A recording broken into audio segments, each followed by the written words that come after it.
Olá, minha amiga, olá, meu amigo, como é que vocês estão? Bem-vindos a mais um estudo de obras póstumas. Nós estamos aí no último capítulo, não é?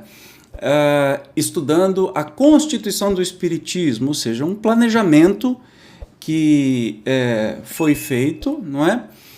Imaginando como é que seria a organização mundial da doutrina, do movimento espírita, não da doutrina espírita, para a continuidade dos trabalhos. Infelizmente ou felizmente, isso não aconteceu de fato ou inteiramente, como a gente tem estudado, mas é bem interessante conhecer como foi planejada essa organização, uma coisa muito bonita. Hoje nós vamos estudar o texto do Programa das Crenças, então vamos direto.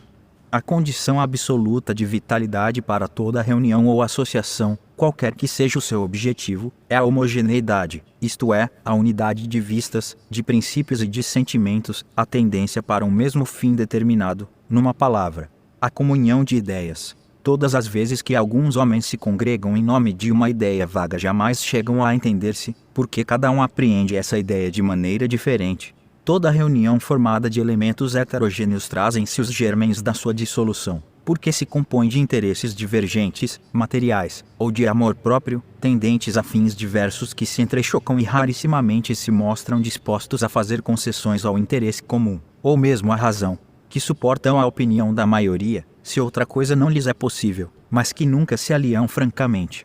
Dá para entender isso, porque, por exemplo, nessa época que foi escrito, a França vivia uma ditadura, portanto, não tinha nenhuma possibilidade de existir, por exemplo, uma democracia ou conjunto de leis feita pelas próprias pessoas, pelos representantes das pessoas, como é, por exemplo, a nossa Constituição. Não é por à toa que esse capítulo se chama Constituição do Espiritismo, um conjunto de leis, de regras, de normas para organizar a sociedade, no caso, a sociedade espírita. Vamos continuar aqui.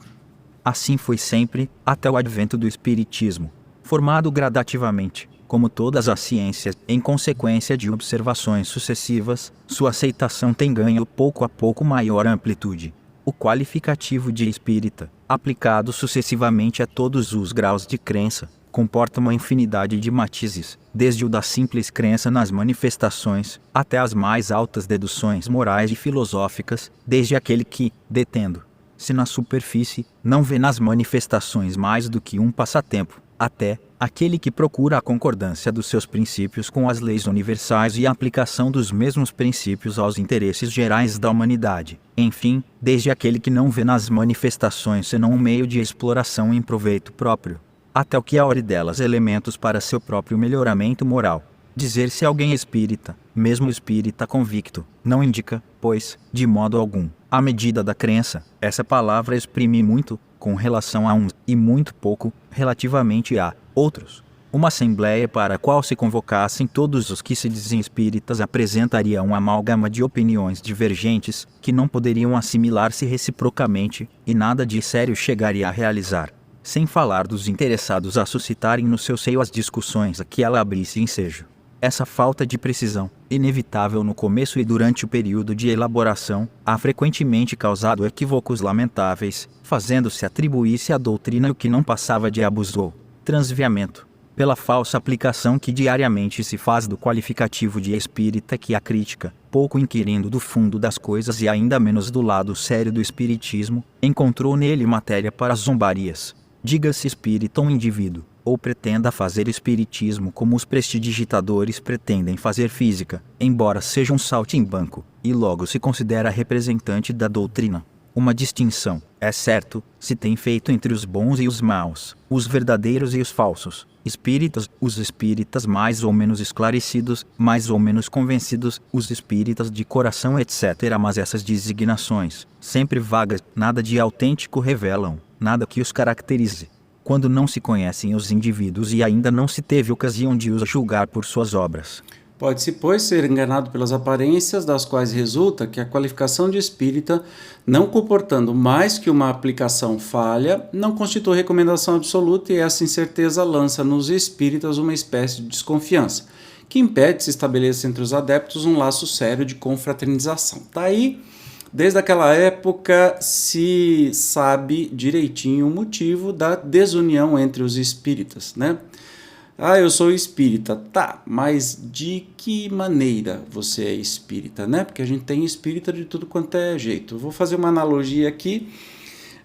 A grande maioria das pessoas que se dizem católicos, não sei se a grande maioria, uma grande parte, sequer frequentam missa ou foram batizados e dizem que é católico, mas, na verdade, não frequenta a religião, não faz, então... Do mesmo jeito, pode acontecer se dizer espírita e ter opiniões completamente divergentes, como é o caso do movimento espírita aqui no Brasil, né? Que tem interpretações absurdamente antagônicas de coisas básicas, né? Da doutrina espírita, o que mostra que falta estudo para muita gente, ou falta coragem para muita gente de admitir que não é e nunca foi espírita. Talvez sei lá, porque, né, se está não estuda a doutrina espírita, frequenta a casa espírita e faz muita coisa ao contrário do que o espiritismo prega, ensina e se chama de espírita. É uma coisa duvidosa, mas isso aí acontece desde o começo, como a gente está vendo. Mas vamos continuar aqui a leitura. Hoje, quando nenhuma dúvida mais se legitima sobre os pontos fundamentais da doutrina, nem sobre os deveres que tocam a todos os adeptos sérios, a qualidade de espírita pode ter um caráter definido, de que antes carecia. É possível estabelecer-se um formulário de profissão de fé e a adesão, por escrito, a esse programa será testemunho autêntico da maneira de considerar o espiritismo.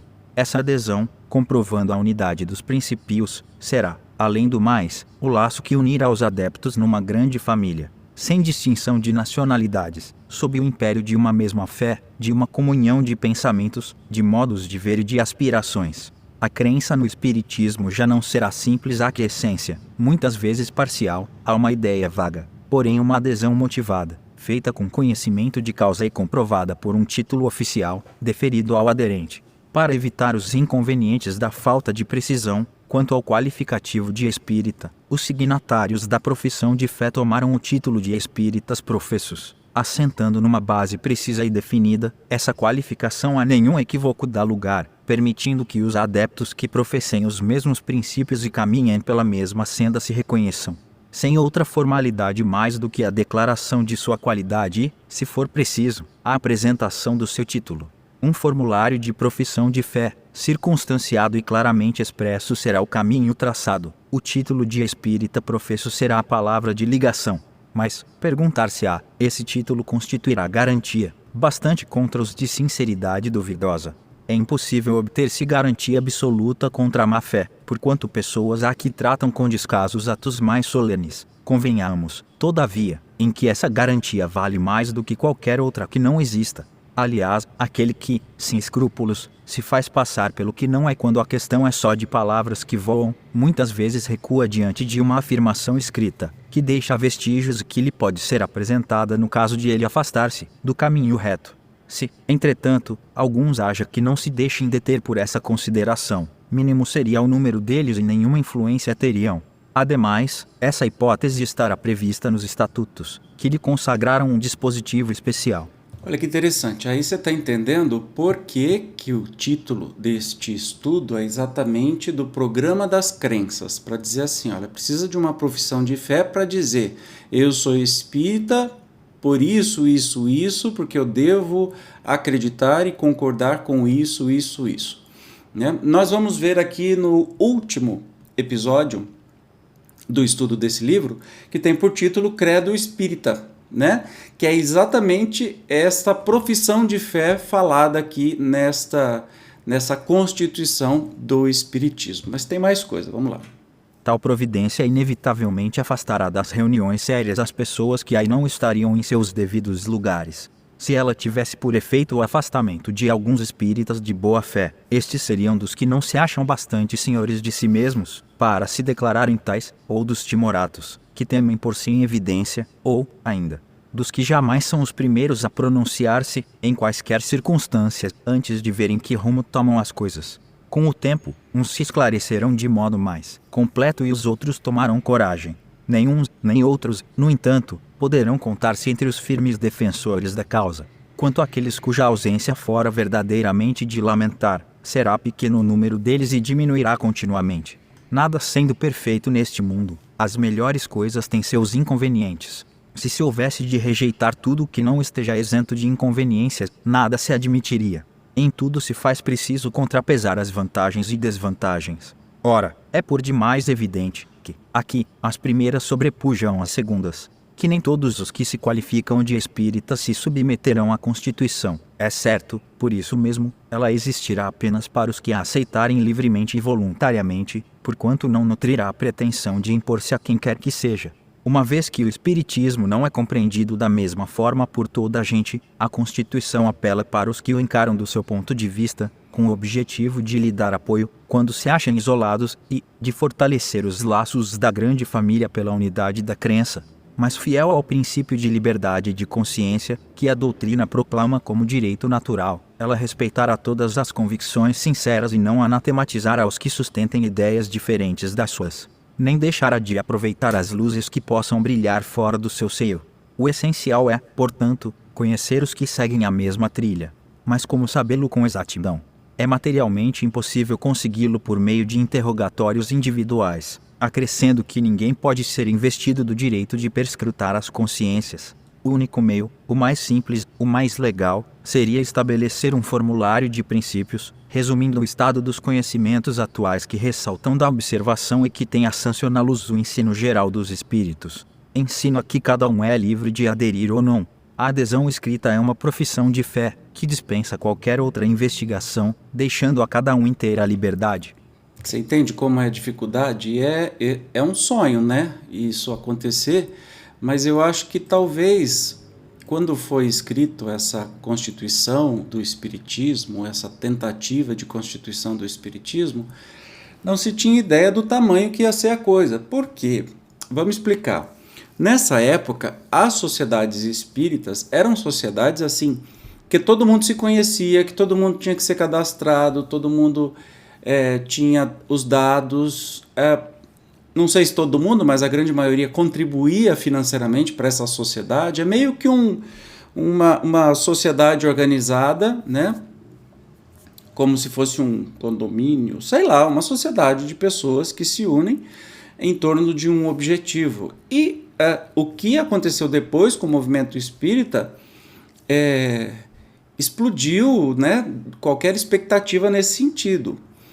Tanto que se fala que se coloca uma profissão de fé, como é que chama? Um credo espírita, né?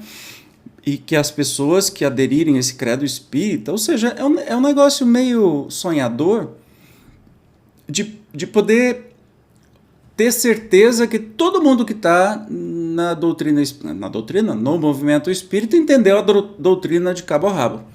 Isso é impossível, né? Que a gente está o tempo todo aqui, tanto tempo estudando e não sabe tudo de jeito nenhum.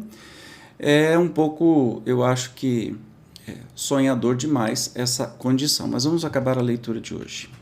Conseguintemente, a Constituição do Espiritismo tem como complemento necessário, no que concerne à crença, um programa de princípios definidos, sem o qual seria obra sem alcance e sem futuro. Este programa, fruto da experiência adquirida, será o marco indicador do caminho. Para perlustrá-lo com segurança, a par da Constituição orgânica, faz-se necessária uma Constituição da fé, um credo, se o preferirem, que seja o ponto de referência de todos os adeptos. Contudo, nem esse programa, nem a Constituição orgânica podem ou devem acorrentar o futuro, sob pena de sucumbirem, cedo ou tarde, sob as coações do progresso, fundado de acordo com o estado presente dos conhecimentos. Tem ele que se modificar e completar à medida que novas observações lhe demonstrarem as deficiências ou os defeitos. As modificações, entretanto, não lhe devem ser introduzidas levianamente, nem com precipitação. Hão de ser obra dos congressos orgânicos que, a revisão periódica dos estatutos constitutivos, acrescentará do formulário dos princípios, marchando constantemente de harmonia com o progresso, Constituição e Credo subsistirão na sucessão dos tempos. Eu não sei ao certo se isso foi colocado em prática em algum momento, talvez no começo, né? Depois que o Kardec desencarnou, talvez isso era uma prática, mas não sei. Se você tiver conhecimento, esclarece aqui. Eu não sei se alguém tem esse conhecimento, só se for um historiador, algum pesquisador, para saber por quanto tempo durou isso e por que isso sucumbiu, essa Constituição, essas regras, esse credo espírita, quando na verdade hoje a gente não ouve isso falar em lugar nenhum, né? Especialmente nas casas espíritas. Infelizmente muita casa espírita não fala nem do livro dos espíritos, quanto mais desse tipo de coisa, né? Enfim, mas está aí, estamos estudando que houve essa tentativa de organizar o movimento espírita mundial e que em algum momento não deu mais certo, né?